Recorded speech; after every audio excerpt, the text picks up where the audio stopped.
Assalamualaikum warahmatullahi wabarakatuh. Perkenalkan, nama saya Rismala Dewi Maskar. Saya sebagai dosen tetap di program studi agribisnis, Fakultas Pertanian dan Bioremediasi Lahan Tambang, Universitas Muslim Indonesia. Pada pagi hari ini saya akan menjelaskan materi pada mata kuliah Teknologi Hasil Pertanian sebagai prasyarat dalam sertifikasi dosen gelombang 1 tahun 2025. Oke, materi saya mata kuliah ini Teknologi Hasil Pertanian merupakan mata kuliah yang terdiri atas 3 SKS, mata kuliah wajib yang diajarkan pada semester ganjil. Dan materi perkuliahan ini adalah diajarkan oleh tim dosen dan saya sendiri merupakan salah satu dari tim tersebut. Mata kuliah ini membahas mengenai karakteristik bahan hasil pertanian, bagaimana proses penanganan pasca panennya, kemudian bagaimana kami mengolah produk-produk hasil pertanian itu dengan menggunakan termal, proses pendinginan, mengolah dengan proses fermentasi, enzimatis, dan pengolahan kimiawi. Tujuan dari mata kuliah ini diharapkan agar mahasiswa itu memiliki pemahaman yang komprehensif tentang pengolahan hasil pertanian dan kaitannya dengan mata rantai agribisnis. Kemampuan akhir yang diharapkan pada materi ini, yang pertama itu mahasiswa itu mampu menjelaskan fungsi, tujuan, dan aplikasi pengolahan termal. Pengolahan termal yang dimaksud di sini yaitu blanching, pasteurisasi, dan sterilisasi. Semua bahan kajian, bahan materi ajar itu tersedia dapat diakses oleh mahasiswa secara online pada aplikasi Kalam, baik berupa modul mata kuliah, buku ajar, dan juga RPS. Bentuk pembelajaran mata kuliah ini dilaksanakan secara blended, secara online dan juga offline. Metode pembelajarannya kami melakukan cooperative learning study di kelas dan juga kita lakukan studi kasus pada beberapa materi pelajaran. Kemudian kami harapkan pengalaman belajar mahasiswa bisa mendiskusikan bagaimana proses aplikasi blanching, pasteurisasi, dan sterilisasi dalam proses pengolahan produk-produk hasil pertanian. Sedangkan untuk indikator penilaian, kami akan menilai dalam kemampuan mahasiswa dalam menjelaskan, keaktifan dalam menjelaskan, bagaimana kesesuaian penjelasan dengan konsep yang sudah diajarkan, dan bagaimana mereka membuat ringkasan yang kreatif, yang inovatif, dan kita melihat bagaimana mahasiswa itu bisa berpikir kritis mengenai materi yang telah diajarkan. Oke, baik, untuk pelajarannya kita akan langsung lakukan di kelas secara offline. Terima kasih. Wassalamualaikum warahmatullahi wabarakatuh. Oke, baik. Assalamualaikum warahmatullahi wabarakatuh. Waalaikumsalam warahmatullahi wabarakatuh. Alhamdulillahirabbil alamin. Wassalatu wassalamu ala asrofil anbiya'i wa mursalin wa alihi washabihi ajmain amma ba'd. Puji syukur kita haturkan atas berkat rahmat Allah Subhanahu wa taala kepada kita semua. Kita bisa berkumpul alhamdulillah pada pagi hari ini ya. Dan juga salat dan salam tak henti-hentinya kita haturkan untuk junjungan besar kita Rasulullah SAW. Semoga kita semua mendapatkan syafaat dari Rasulullah kelak. Jadi minggu lalu kita sudah bahas tentang metode pendinginan. Sekarang kita mau bahas tentang metode termal. Jadi ini kita akan bahas apa sih termal, penggunaan dengan blanching, pasteurisasi, dan sterilisasi. Oke? Pertama saya mau tanya, apa dulu termal itu? Ada yang tahu termal? Termal itu suhu ya, suhu panas. Jadi kita mau pakai penggunaan suhu untuk mengolah bahan makanan ini. Yang pertama ada blanching. Blanching itu artinya perlakuan awal yang biasanya kita lakukan pada buah dan sayuran sebelum kita olah. Kenapa mesti dilakukan perlakuan awal? Karena buah sayuran itu mudah rusak, ya. Warnanya ketika apel kita iris, warnanya langsung berubah jadi coklat. Nah, supaya tidak perubahan itu yang kita tidak kehendaki itu kita mau cegah, makanya lakukan blanching. Kemudian yang kedua ada disebut sebagai sterilisasi dan pasteurisasi. Itu adalah metode untuk pengawetan produk pangan ketika kita mau simpan produknya lama, sehingga masa simpannya bisa lebih lama. Ini dia jenis-jenis blanching yang ada. Ada pakai air panas, kita didihkan, masak dalam air mendidih, celupkan hanya beberapa menit, kemudian angkat. Kemudian yang ini adalah blanching uap panas, dikukus. Kalau yang cewek-cewek ini pasti sudah familiar, sering dilakukan di rumah. Ini adalah jenis-jenis blanching yang umumnya kita lakukan ketika kita mau buat buah sayuran itu awet. Kemudian ini produk-produk yang sering sekali kita dapatkan ketika banyak dijual di luar, di supermarket, minimarket, produk-produk yang dikalengkan. Ini adalah contoh produk yang sudah melakukan tahap sterilisasi. Ya, ada makanan kaleng, UHT, dan juga makanan yang sudah yogurt, jus buah, sari buah, susu pasteurisasi. Ini semua contoh-contoh produk yang sudah disterilisasi. Bagaimana sih proses blanching itu? Kita ke blanching dulu. Jadi ini contoh buah apel yang ketika kita kupas, kalau kita diamkan dia akan berwarna kecoklatan. Supaya dia tetap warnanya seperti ini, putih, kita lakukan pemanasan. Berapa lama waktunya? Cukup 1-10 menit. Dengan suhu di bawah suhu didih. Jadi ketika airnya mendidih, matikan atau kita kecilkan apinya, kemudian kita masukkan produknya. Bisa direndam, bisa diuapkan. Proses ini nanti akan membuat warna buah sayuran itu tetap cantik, tidak akan berubah warna, ya. Kemudian kualitasnya, proses blanching itu akan membuat kualitas buah sayuran itu dia akan baik. Ketika kita kalengkan, kita olah, nanti buah sayurnya itu dia warnanya akan awet. Kemudian menurunkan aktivitas enzim. Jadi enzim yang ada pada buah sayuran itu tidak akan beraktivitas lagi. Jadi dia tidak akan membuat produk buah sayuran itu cepat busuk. Sehingga warnanya, teksturnya, nilai gizinya itu tetap ada. Ketika kita makan, nanti nilai gizinya tetap kita dapatkan. Manfaat buah sayuran itu tetap kita dapatkan. Nah ini nih, yang ketiga menghilangkan gas yang ada antar sel. Jadi ketika kita panasi, gas-gas yang ada di sel-sel buah sayuran itu akan menguap. Ketika dia menguap, maka enzim tidak bisa bereaksi, maka sayuran itu akan tetap awet. Ya.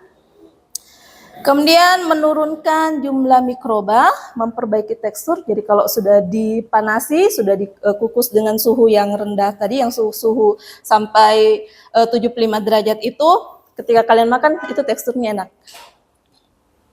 Mempermudah proses pengisian pada pengalengan karena sudah terjadi pelunakan tekstur. Ini adalah tujuan kita melaksanakan proses blanching. Ya, metodenya ini tadi kita harus blanching, kita rebus. Ini contohnya kita rebus, masukkan dalam air, kemudian didiamkan 1-10 menit. Kemudian suhunya jangan terlalu titik didih, jadi jangan sampai mendidih airnya. Nah, ini kita kukus. Kemudian yang kedua kita pakai gas panas. Ini pakai alat yang berbeda lagi. Kita pakai alat, kita beri panas uap yang panas, kemudian nanti kena semua sayur-sayurnya ini, sayur dan buahnya. Nanti ketika waktunya hanya beberapa menit, hentikan, kemudian didiamkan, didinginkan, ya. Kalau di industri skala besar yang sering kalian makan itu dia pakai skala besar, itu kita pakai alat-alat tertentu. Yang pertama kita pakai water blanching. Ada banyak tipenya. Kalau water blanching ada tubular blancher, itu artinya dia bulat, model tubular. Kemudian rotary screw blanching, dia berrotari, dia akan berjalan. Ya, kemudian ada rotary blancher dan thermal screw blancher. Kerugiannya apa?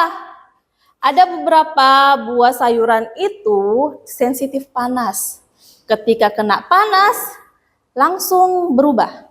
Langsung hilang vitamin, zat gizinya itu langsung hilang. Jadi kita kalau mau blanching, karena ada beberapa metode tadi, ada pakai uap, ada pakai direndam, direbus, kita sesuaikan dengan buah sayuran. Ada yang tidak bisa kena panas, tidak bisa terlalu panas, makanya kita pakai yang direndam saja. Jadi dia direndam, kemudian beberapa menit langsung angkat.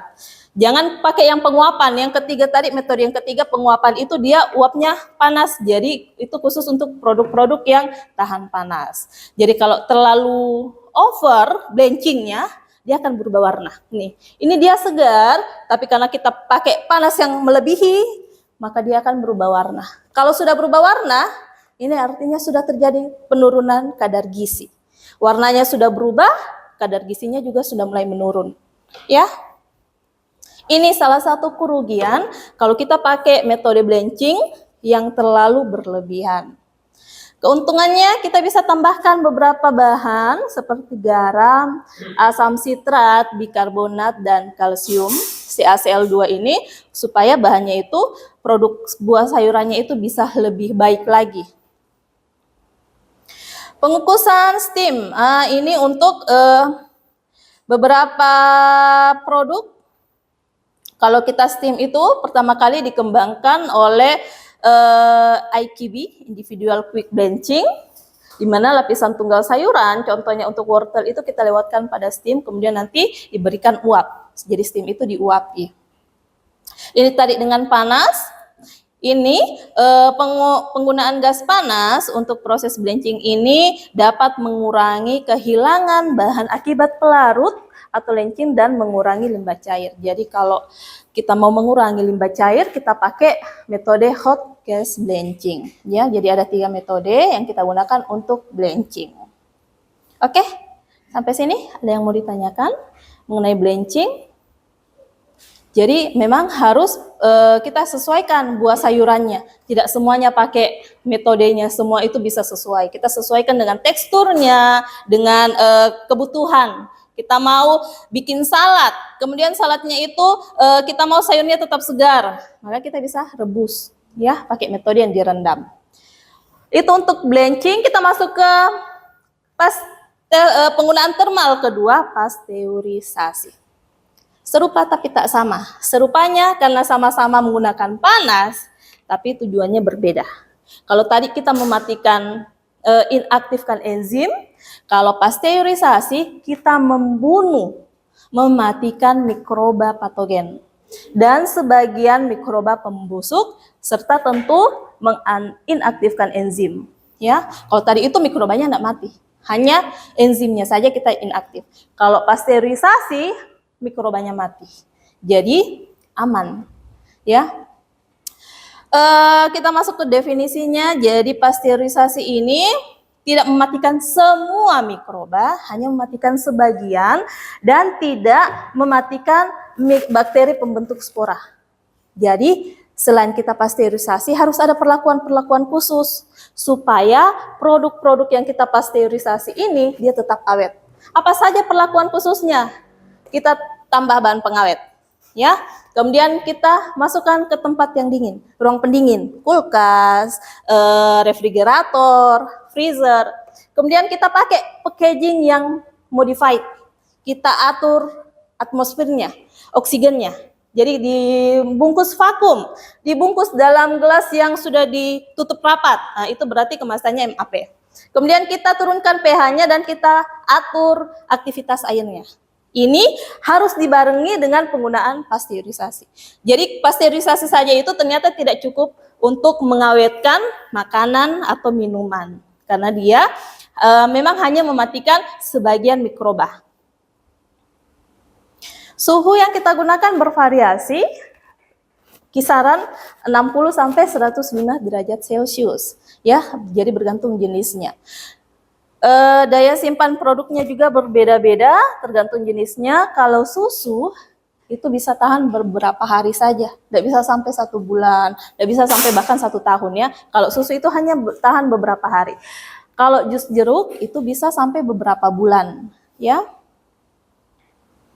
Kemudian sifat-sifat nilai gizinya itu tidak banyak berubah kalau kita lakukan proses pasteurisasi. Jadi untuk nilai gizinya tetap ada gizinya, kemudian rasanya, aromanya tidak banyak yang berubah. Jenis produknya, kalau produknya cair itu kita pakai suhunya beda, lama pasteurisasi dan daya simpannya juga berbeda. Ya, semuanya tergantung dari jenis produk, kemudian pH, ketahanannya terhadap mikroba, ketahanan terhadap enzim, kepekaan produk. Nah, kalian lihat tabel ini. Jadi tabel ini ada beberapa jenis. Umumnya pasteurisasi itu kita berikan kepada produk cair. Tapi ke telur juga bisa, es krim juga bisa. Jus jeruk, kita lakukan pasteurisasi, tujuannya satu, inaktifkan enzim. Enzimnya apa saja? Ada sebut enzim pektinesterase dan poligalaktorase.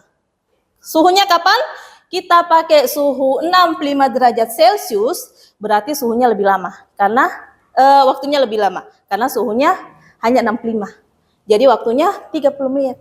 Tapi kalau kita pakai suhu 77 derajat Celcius, waktunya 1 menit. Kita naikkan suhunya, kita pakai hanya 88 derajat Celcius, 15 detik saja. Ya. Jadi semakin tinggi suhunya, semakin cepat waktunya. Supaya kadar gizinya itu tidak berkurang, tidak hilang. Itu untuk jus jeruk. Untuk bir itu tujuannya kita lakukan pasteurisasi, mematikan mikroba pembusuk dan kamir. Kamir itu yang membentuk bir, bakteri yang membentuk bir. Waktunya kisaran 65 sampai 20 menit dengan suhu 65 sampai 68 derajat Celcius. Tidak boleh lebih dari itu. Kemudian susu, ini paling sering kita gunakan pasteurisasi susu. Susu itu tidak bisa langsung diminum. Kalau dari sapinya, kalian tampung, langsung minum, itu tidak dianjurkan. Kenapa? Karena masih ada bakteri-bakteri patogen, mikroba patogen. Kondisi untuk membuat kalian sakit perut itu tinggi, ya, peluangnya. Makanya harus dipasteurisasi supaya mikroba Brucella arboritis, Mycobacterium sama Soela ini bisa mati dengan suhu 71,5 derajat Celcius hanya 15 detik. Jadi cepat. Kalau di perusahaan besar kita masukkan, hitungan detik sudah selesai proses pasteurisasinya. Kemudian telur, ini salmonella, ini yang banyak buat orang sakit perut pada telur. Jadi di telur, khususnya di cangkang telur, itu banyak salmonellanya. Jadi kalau kalian pegang telur, usahakan segera cuci tangan. Karena itu yang buat kalian sakit perut. Habis pegang telur, pegang pipinya, pegang telur kotor, ya langsung pegang nasi, sakit perut. Apa dimakan tadi? Oh, saya enggak makan apa, saya cuma makan telur. Padahal kulit telurnya tadi dipegang, enggak cuci tangan, kena ini salmonella. Caranya kita mematikan patogennya ini dengan dipasteurisasi 64 derajat Celcius, waktunya 25 menit. Kalau kita naikkan suhunya, jadi hanya 3,5 menit saja, ya. Kemudian es krim. Untuk es krim, kita juga bisa mematikan bakterinya, ya, dengan suhu 10 menit dengan suhu 71 derajat Celcius. Jadi ini adalah bergantung dengan produknya. Kita lihat produknya, apa tujuan kita matikan enzim, kita matikan mikrobanya, kita sesuaikan dengan suhu dan waktunya. Jadi ingat, semakin besar suhunya semakin panas, waktunya itu lebih singkat, ya. Kemudian metodenya ada yang di batch, ada yang continue, dia proses continue. Ini dia kalau batch, kita rendam di dalamnya. Susunya itu kita masukkan dalam sini, direndam, kemudian nanti ada yang berputar, kemudian ada yang atur suhunya, ya. Jadi kita masukkan dalam ini sistem batch. Kemudian yang kedua, ini continue. Jadi ini dia non-stop. Misalnya kita masukkan susunya di sini, nanti dialirkan. Selama proses pengaliran itu, susu tadi yang 15 detik, dari ujung sini sampai ujung sini 15 detik. Jadi cepat sekali waktunya. Kemudian suhunya ini nanti sampai sini sudah steril, sudah terjadi proses pasteurisasi. Oke, ada yang mau ditanyakan mengenai proses pasteurisasi? Silahkan. Jadi prosesnya itu ya kita harus sesuaikan ya. Ini yang umum dilakukan di perusahaan-perusahaan besar ya, proses pasteurisasi itu. Ya, silahkan.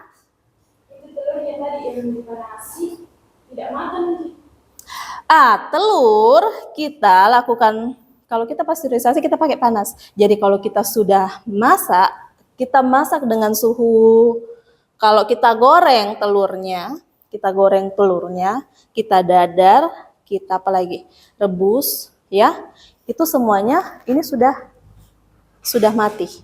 Kalau di Indonesia sendiri, proses untuk mematikan ini pakai alat itu masih belum ada. Kalau di luar negeri itu sudah ada prosesnya sendiri supaya cangkang telurnya itu sudah aman bebas bakteri. Kalau di Indonesia kita belum ada. Makanya kita di Indonesia belum dianjurkan konsumsi telur kondisi setengah matang atau telur mentah.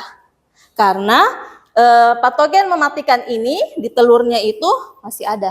Karena kita jarang menggunakan proses pasteurisasi ini untuk telur. Tapi kalau di luar negeri, ketika sudah diambil telurnya dari ayam, mereka langsung lakukan proses pasteurisasi ini, tapi tidak matang telurnya, jadi bisa dikonsumsi nanti telurnya dalam kondisi belum matang, setengah matang, itu aman. Ya, kalau kita di Indonesia, skala sekarang ini belum sampai ke proses seperti ini ya, khususnya kita yang di Makassar. Oke, lanjut. Kita ke proses yang ketiga, penggunaan thermal yang ketiga. Tadi sudah ada benching, pasteurisasi, kemudian yang ketiga ini adalah proses sterilisasi. Pasteurisasi tadi kita mematikan setengah mikroba. Kalau sterilisasi mematikan semua mikroba. Semua yang hidup, mikroba yang hidup di produk itu akan mati. Bagaimana metodenya? Ada dua, kita sebut sebagai sterilisasi total dan komersial, ya. Kondisi, jadi sterilisasi komersial itu kondisi di mana sebagian besar mikroba itu sudah mati dan masih ada beberapa yang bisa hidup setelah proses pemanasan. Jadi mikroba itu ada yang bisa tahan suhu dingin, ada yang tahan suhu panas. Ketika kita panasi dengan suhu tinggi, masih ada beberapa itu yang hidup, ya. Kemudian kita kalengkan, produk itu biasanya yang produk-produk yang mau dikalengkan, mau dibotol atau mau disimpan di kemasan-kemasan itu kita sterilisasi. Nah, ketika kita lakukan pengemasan, kemudian penyimpanan, itu proses pertumbuhan mikroba itu kita buat kondisinya supaya mikrobanya tidak berkembang biak, ya. Jadi mikroba yang berbahaya itu akan inaktif. Tidak mati tapi dia inaktif. Jadi yang sebagiannya itu mati tapi yang masih hidup itu dia bersifat inaktif. Jadi dia tidak akan berkembang biak. Kalau kita sudah lakukan proses sterilisasi. Sterilisasi komersil tidak mematikan tetapi dengan beberapa kondisi itu bisa menginaktifkan.